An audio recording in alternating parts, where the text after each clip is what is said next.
You are listening to Practical and Woo by Mindset and Manifest.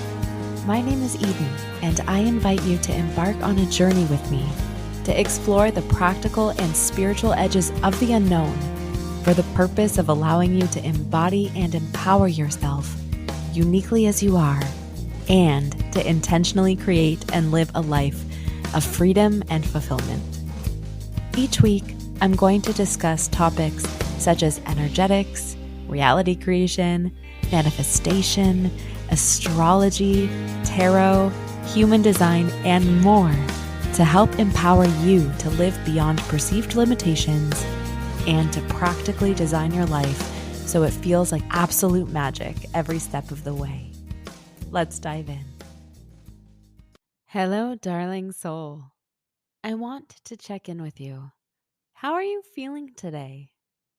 It's the middle of the week. Well, if you're listening on release day, and the middle of the week offers an invitation to let go of the early week.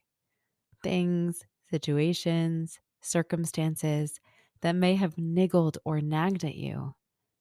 The middle of the week also offers an opportunity to develop deep excitement and appreciation for what's to come. Wednesday offers the gift of the reminder, week to week, that no matter what, your discomfort is temporary and time will bring you to a central plane, the eye of a tornado, a point of stillness. Even if something is so excruciating, stillness will come. The hurt will pass. You will take another step forward. I had a meeting with my psychic a few days ago. And oh my goodness, just to let you know, I have so many plans to discuss with you on future episodes what it's like to see a psychic, how to choose a psychic, and all of that fun stuff. In this particular meeting, my psychic offered me a wonderful checkup about how far I've come in my self development and life path. And she also offered channeled messages about how my life's continuing to unfold. At the end of the meeting, she likes to pull oracle cards, and so she pulled an oracle card for me. On the front of it, it said, "What's your big hurry? It's all for joy. All is well." A day or two later, I had a meeting with a potential guest speaker for Practical and Woo who said that one of the keys to life is to work joyfully. I heard the center point of joy loud and clear. And in the name of the magic that is the universe, I became clear on what I wanted to talk to you about today: the power of slowing down and living for joy. What does slowing down have to do with joy? In etymology, the word joy derives from the French word joie, meaning pleasure or bliss. This gives us a clue into the importance of slowing down or anti rushing. When we think of joie, we can call to mind truisms like joie de vivre, the joy of life. To feel pleasure in the body or bliss in your reality is a sensation that many of us crave. I know I do. A calling for the deep satisfaction of something. Often, our expectations of a perfect moment leads us to missing the moment completely because we didn't stop and smell the roses. I want to invite you for a moment to imagine the physical sensation of stopping to smell roses.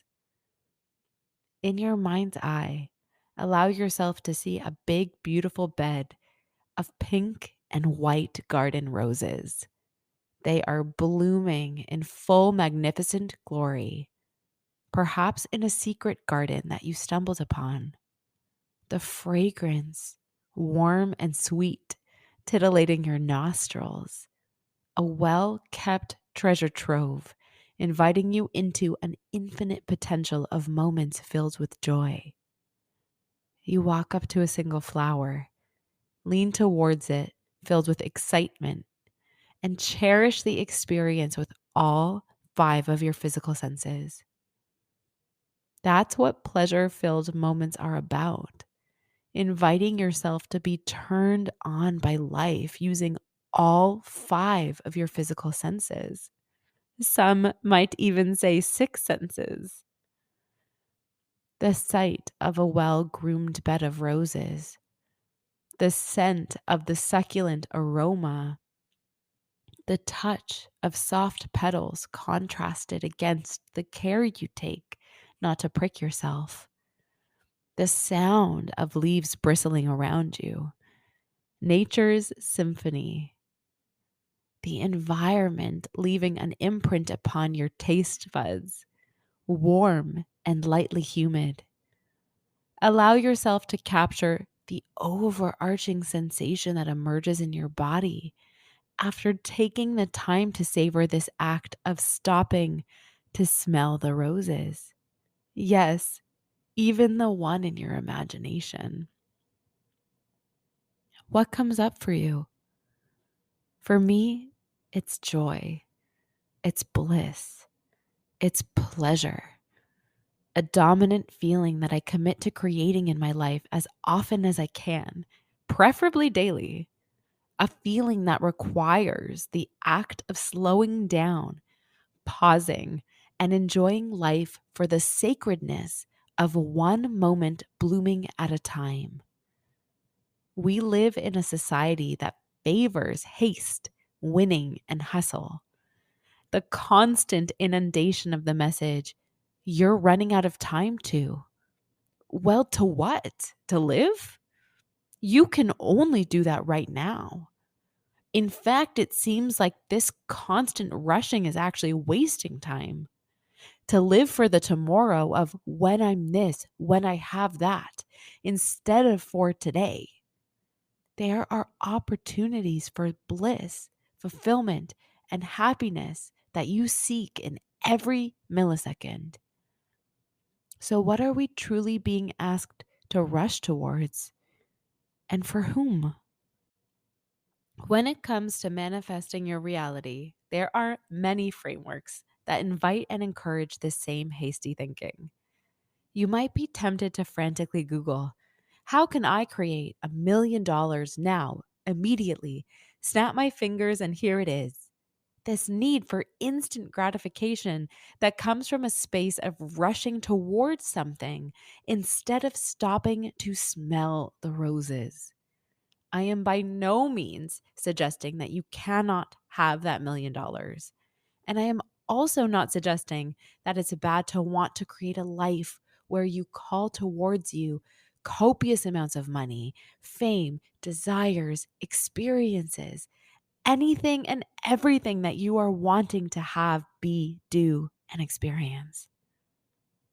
Instead, I am inviting you to wonder, what are you rushing for? Have you ever asked yourself that question? The answer is probably to avoid feeling something or to avoid facing something, a choice that comes from fear. And yet, those things that you are avoiding feeling or facing often contain the key needed to hold what you are wanting, allowing you to grow into a space where you can actually appreciate those things that you are wanting, to stop and smell the roses. The lessons that come from facing your fear, your pain, your obstacles, your discomfort head on. The miracle growth formula that allows you to expand into the version of yourself that can both have the experience and appreciate it too. Do you want the thing, or do you want the feeling you think the thing will give you? And having the thing is really a bonus. I desire to leave you with these questions to ponder and contemplate. And in the name of energetic mastery and creating a life you love, you are invited to stop and smell the roses. Until next time.